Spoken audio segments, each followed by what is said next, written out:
Hi అండి. అందరూ ఎలా ఉన్నారు? బాగున్నారా? చూసారా, ఈరోజు స్పెషల్ రెసిపీ వచ్చేసి ఆలూ ఫ్రై. అయితే ఈ రెసిపీ అనేది బంగాళదుంప వేపుడు పిల్లలకే కాదు పెద్దలు కూడా చాలా ఇష్టంగా తింటారు కదా. ఆ రెసిపీ ఈజీగా ఎలా తొందరగా చేసుకోవాలో చూపిస్తానండి. దీనికి ఏ తాలింపులు ఇవేమీ అవసరం లేదు. ఓన్లీ పొటాటోస్ ఉంటే చాలు. ఈజీగా తొందరగా చేసుకోవచ్చు.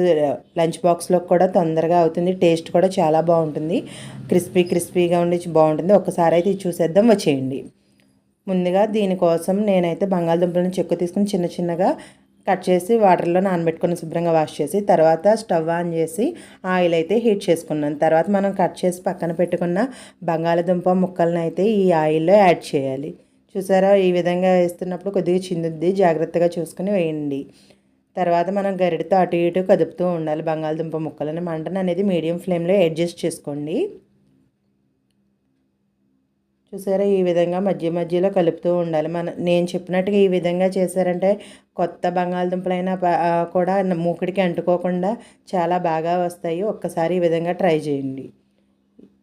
ఇలాగా కలుపుతూ ఉండాలి మనం గరిటతో. అవి చూడండి లైట్గా కలర్ అయితే మారినాయి. ఈ విధంగా కలర్ మారినప్పుడు మనము ఈ బంగాళదుంప ముక్కలను అనేది ఒక ప్లేట్లోకి తీసుకోవాలి.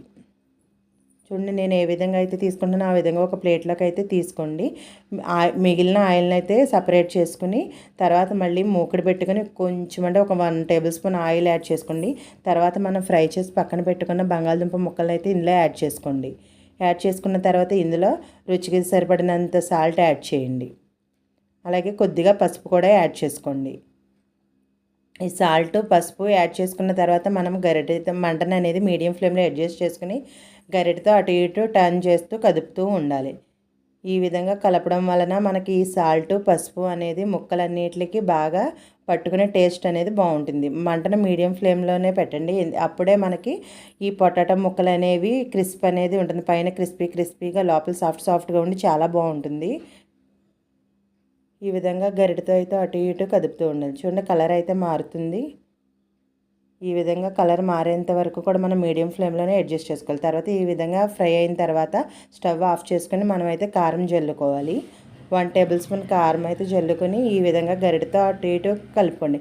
స్టవ్ ఆఫ్ చేసాకే కారం యాడ్ చేయండి, లేదంటే కలర్ అనేది కొంచెం మాడినట్టుగా వస్తుంది. చూడండి, ఇప్పుడు కలర్ అయితే చాలా బాగుంది. మీకు ఇష్టమైతే ఏదైనా మసాలా పొడి కూడా జల్లుకోవచ్చు. మా పిల్లలకి ఇది ఈ విధంగానే ఇష్టము. టేస్ట్ కూడా చాలా బాగుంటుంది. సాంబార్ పెట్టుకున్నప్పుడు సైడ్ డిష్గా కూడా చాలా బాగుంటుంది. ఒక్కసారి అయితే ట్రై చేయండి. లంచ్ బాక్స్లోకి ఒక్కొక్కసారి టైం లేనప్పుడు కూడా చాలా తొందరగా ఈజీగా చేసేయచ్చు. కూరగాయలు కూడా ఏమీ లేనప్పుడు కూడా. వీడియో నచ్చినట్లయితే లైక్ చేయండి, సబ్స్క్రైబ్ చేయండి. Please subscribe Bhavya's world 110. Thanks.